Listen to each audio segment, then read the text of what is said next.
નમસ્કાર વિદ્યાર્થી મિત્રો, હું જસાણી સર આપ સર્વેનું જસાણી એજ્યુકેશનમાં હાર્દિક સ્વાગત કરું છું. આજે આપણે ધોરણ 12 science subject physics chapter first વિદ્યુત ભાર અને વિદ્યુત ક્ષેત્ર એના આગળના 3 વિડીયોની અંદર આપણે જોઈએ લેક્ચરમાં તો કે આપણે પહેલો વિદ્યુત ભારનો ટોપિક ક્લિયર કર્યો, બીજું વિદ્યુતીય બળ, ત્રીજો વિદ્યુતીય ક્ષેત્ર અને એમ કહેવાય કે ચોથું વિદ્યુતીય ફ્લક્સ અને વિદ્યુત ડાયપોલ મોમેન્ટ. અહીંયા સુધીનું ક્લિયર છે. આજે જે આપણે આ લેક્ચરમાં જોવાનું છે એ વિદ્યુત ડાયપોલ વડે મળતું વિદ્યુતીય ક્ષેત્ર. તો વિદ્યુત ડાયપોલ વડે મળતું વિદ્યુતીય ક્ષેત્ર એ ડાયપોલની બે પોઝિશનથી આપણે જોવાનું છે. એક છે ડાયપોલની અક્ષ માટે અને બીજું છે ડાયપોલના લંબ દ્વિભાજક માટે, અને આને અનુરૂપ એક્ઝામ્પલ, આને અનુરૂપ એમસીક્યુ.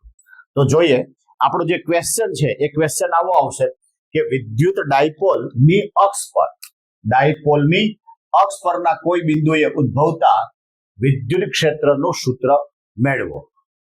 અહીંયા જોવો જી, આ જે ડાયપોલ છે એ ડાયપોલને આ જે ડાયપોલ છે એ પ્લસ ક્યુ અને માઇનસ ક્યુ, ડાયપોલ વચ્ચેનું જે માપ છે એ 2a છે. હવે આ ડાયપોલને કેવી રીતે રાખવાનો છે તો કે વિદ્યુત ડાયપોલનું મધ્યબિંદુ, આ મધ્યબિંદુ એ ઉદ્ગમ બિંદુ પર રહે, એટલે y અને x એના સેન્ટર પોઈન્ટ ઉપર રહે, તે રીતે વિદ્યુત ડાયપોલને રાખવાનો છે. એટલે કે ઉદ્ગમ બિંદુથી પ્લસ a જેટલા અંતરે વિદ્યુત ભાર q છે, પ્લસ a જેટલા અંતરે વિદ્યુત ભાર માઇનસ q છે. હવે આ મધ્ય બિંદુથી r જેટલા અંતરે ડાયપોલની અક્ષ પર બિંદુ p છે, આ બિંદુ p છે. એટલે પહેલા એટલું લખવું એ ખાસ જરૂરી છે, આકૃતિમાં સ્પષ્ટ થવું જોઈએ. અહીંયા જુઓ જઈ, આકૃતિમાં વિદ્યુત ડાયપોલના મધ્ય બિંદુથી r જેટલા અંતરે બિંદુ p છે. હવે અહીંથી બે વિદ્યુત ભાર, પહેલો છે આ પ્લસ q, તો કે પ્લસ q વિદ્યુત ભાર આ p બિંદુથી કેટલા અંતરે છે તો કે r માઇનસ a જેટલા અંતરે. કારણ કે આખું માપ કેટલું થાય r, એમાંથી મારે a બાદ કરી રાખવાનો, એટલે એટલું માપ વધે, એ થયું r માઇનસ a. એટલે મેં ટાઇટલ માર્યું કે પ્લસ ક્યુ વિદ્યુત ભાર વડે પી બિંદુ આગળ મળતું વિદ્યુત ક્ષેત્ર. તો એના માટેની આપણે સ્પષ્ટતા કરવી પડે કે પ્લસ ક્યુ થી r માઇનસ a જેટલા અંતરે બિંદુ p છે. સીધું વિદ્યુત ક્ષેત્રનું સૂત્ર લખવાનું કે સદિશ E plus Q is equal to K Q છેદમાં r minus a square p caret. અહીં કેરેટ તો અહીં સ્ક્વેર આવે. હવે આવી જ રીતે માઇનસ ક્યુ થી અહીંથી માઇનસ ક્યુ વિદ્યુત ભાર વડે પી બિંદુ આગળ મળતું ક્ષેત્ર. તો આ જે માપ છે એ ફરજિયાત તમારે r પ્લસ a જોજે એટલું માપ થાય. શું કામ? અહીંયા સુધીનું જે છે r છે, પછીનો a, એટલે ટોટલ જે માપ છે કેટલું થયું r પ્લસ a. એટલે અહીંથી લખ્યું માઇનસ ક્યુ થી r પ્લસ a જેટલા અંતરે બિંદુ p છે. માટે એનું જે ક્ષેત્ર છે E સદિશ E માઇનસ ક્યુ બરાબર minus k q upon r plus a square p caret. હવે મેં અહીંયા માઇનસ જે લખ્યા છે એ ફરજિયાત એમ કહેવાય કે ઋણ વિદ્યુત ભારના છે. હવે અહીંયા બે ક્ષેત્ર મળ્યા છે. આ ધન વડે જે ક્ષેત્ર મળે એ ઉપર તરફ જશે આવી રીતે E પ્લસ ક્યુ, ઋણ વડે જે ક્ષેત્ર મળે એ નીચે તરફ જશે. તેથી પરિણામી વિદ્યુત ક્ષેત્ર E પ્લસ ક્યુ પ્લસ E માઇનસ ક્યુ બે વિદ્યુત ક્ષેત્રનો સરવાળો કરો, અથવા તો બાદબાકી કરો તો ઉપર નિશાની નહીં લખવાની.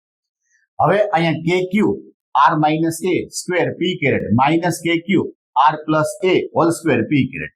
એની અંદરથી જોવો જોઈએ, એક તો આ કેપી બેયમાં છે અને p કેરેટ એટલું મેં બહાર કાઢી લીધું. તો એકના છેદમાં r માઇનસ a નો whole square minus r upon r plus a નો હોલ સ્ક્વેર. હવે આ જે પદ છે અહીંયા આવે, આ પદ અહીંયા આવે અને આ બેનો પણ ગુણાકાર થાય. તો પેલું પદ મેં અહીંયા મૂક્યું, પછી એને અવયવ કર્યા. તો કે પહેલા પદનો વર્ગ વત્તા 2 ગુણ્યા પહેલું ગુણ્યા બીજું વત્તા બીજા પદનો વર્ગ માઇનસ આ માઇનસ અંદર દાખલ થાય. મેં ડાયરેક્ટ લખ્યું છે r નો સ્ક્વેર. આ ખરેખર આવું હોય કે r નો square minus 2ra plus a નો સ્ક્વેર, માઇનસ અંદર દાખલ થયા એટલે પ્લસ હતા એ માઇનસ થઈ ગયા, માઇનસ હતા એ પ્લસ થઈ ગયા, છેદમાં r minus a r plus a તફાવતની રીત લાગુ પડી એટલે r square minus a square. હવે અહીંથી જુઓ જે આ બે ઉડી ગયા, આ પણ ઉડી જાય, માટે 2 ને 2 4, માટે 4ra બરોબર. આવો આપણો જવાબ મળ્યો. હવે આ 4 છે ને એના બે ભાગ પડ્યા, આ બે આગળ મૂકી દીધા 2kr 2aq આને મારે ડાયપોલ મોમેન્ટની ચાક માત્રા બનાવી છે છેદમાં r માઇનસ a સ્ક્વેર. હવે અહીંયા 2 કર્યા. હવે આ જે સૂત્ર છે એ કઈ કન્ડિશનમાં અનુકૂળ આવે તો કે r ગ્રેટર ધેન a. આવું જ્યારે હોય ત્યારે અહીંથી a નીકળી જાય, આ અવગણી શકાય. એટલે r વિધો r નો સ્ક્વેર a નો સ્ક્વેર એટલે r ની કેટલી ઘાત થઈ 3 ઘાત. ઉપરથી એક r ઉડી ગયો એટલે કેટલી ઘાત વધી r ની 3 ઘાત વધી. ઓલી r ની 4 ઘાત થાય, એક ઉડી ગઈ એટલે કેટલી ઘાત વધે r ની 3 ઘાત. માટે આપણે આ સૂત્ર યાદ રાખવું પડે 2kp upon r cube p caret. કોના માટેનું સૂત્ર બન્યું તો કે વિદ્યુત ડાયપોલની અક્ષ માટેનું સૂત્ર બન્યું 2kp. k એટલે ડાયપોલ, વિદ્યુત ડાયપોલ. k એટલે શું થતું હતું 1/4πε0 અને p એટલે ડાયપોલ મોમેન્ટ, r એટલે અંતર, p કેરેટ. જોજી બીજો જ ક્વેશ્ચન. પહેલો હતો વિદ્યુત ડાયપોલની અક્ષ પર, અહીંયા આવશે વિષુવરેખા પર કહેતા લંબ દ્વિભાજક પર. એટલે ક્વેશ્ચન આવ્યો વિદ્યુત ડાયપોલના લંબ દ્વિભાજક વિષુવરેખા પરના કોઈ બિંદુએ વિદ્યુત ક્ષેત્રનું સૂત્ર મેળવો. હવે ખાસ કરીને ડાયાગ્રામ બહુ અગત્યનો છે. મેં અહીંયા જે ડાયપોલ લીધો છે એ ડાયપોલ વાય અક્ષ પર લીધો છે. ડાયપોલનું મધ્ય બિંદુ ઉદ્ગમ બિંદુ પર છે. આ વાય અક્ષ છે, આ જે છે એક્સ અક્ષ છે.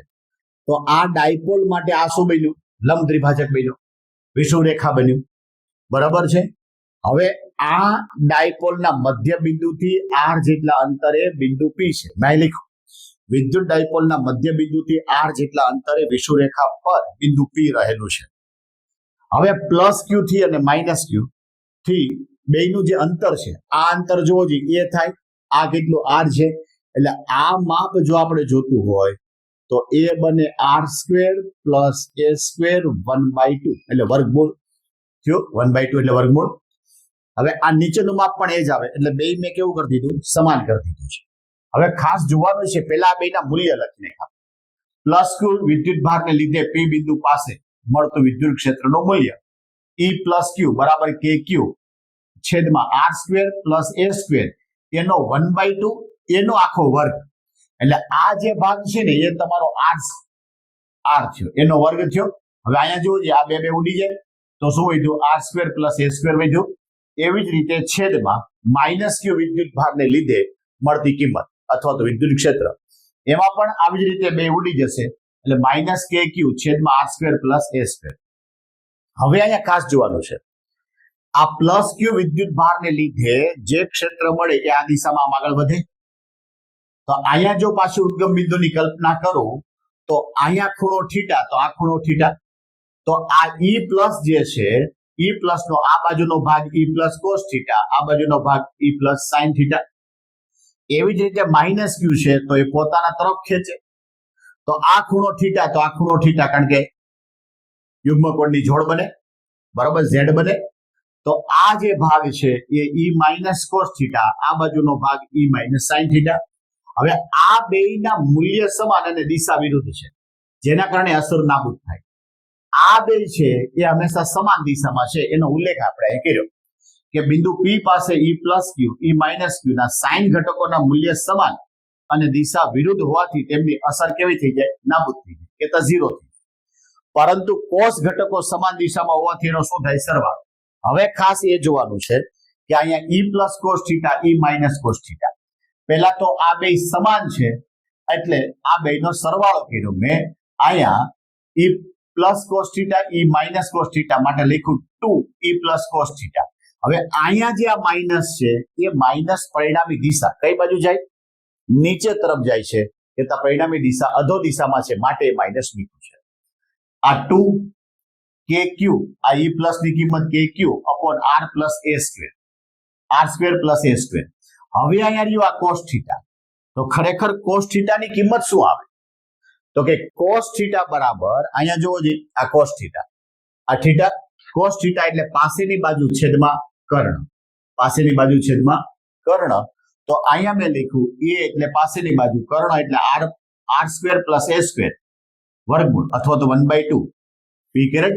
હવે અહીંયા એક ઘાત અહીંયા એક 1/2 એટલે આ બેનો શું થાય સરવાળો 2 ને 1 3 એટલે 3/2 થઈ ગયું. ઉપરનું જે છે બધું મેં ભેગું કરી દીધું કે k પછી 2aq એટલે એટલો જે ભાગ છે શું બને? પી કેરેટ બને. માટે અહીં મેં લખ્યું પી કેરેટ. આ જો શરત હોય તો આર ગ્રેટર ધેન એ, એનો મતલબ એ થયો કે એ ગણી શકો તો આર સ્ક્વેર ગુણ્યા 3/2 બે વયા ગયા તો આર ની 3 ઘાત વધે અને ઉપલું જોઈએ છે 3. માટે આપણી પાસે સૂત્ર આવી ગયું કે ઈ સદિશ ઈ બરાબર -kp અપોન આર ક્યુબ પી કેરેટ. અક્ષ પર હોય તો શું આવશે? અહીંયા 2 આવશે, માઇનસ નો આવે. અક્ષ પર હોય તો 2kp આર ક્યુબ પી કેરેટ. લંબ દ્વિભાજક હોય તો 2 નો આવે, માઇનસ આવે, -kp અપોન આર ક્યુબ પી કેરેટ. જો જે એક્ઝામ્પલ વિદ્યુત ડાયપોલ માટેનો એક્ઝામ્પલ, બે જ સૂત્ર યાદ રાખવાના થાય, એક અક્ષ પરનું અને એક લંબ રેખા પરનું. 9મો એક્ઝામ્પલ છે, હવે ઈઝી છે કે બે વિદ્યુત ભાર +or -10 માઇક્રોકુલમ એકબીજાથી 5 mm ના અંતરે છે. હવે એટલી જે રચના છે એના પરથી આપણે પહેલા ડાયપોલ મોમેન્ટ શોધવું પડે. શું કામ?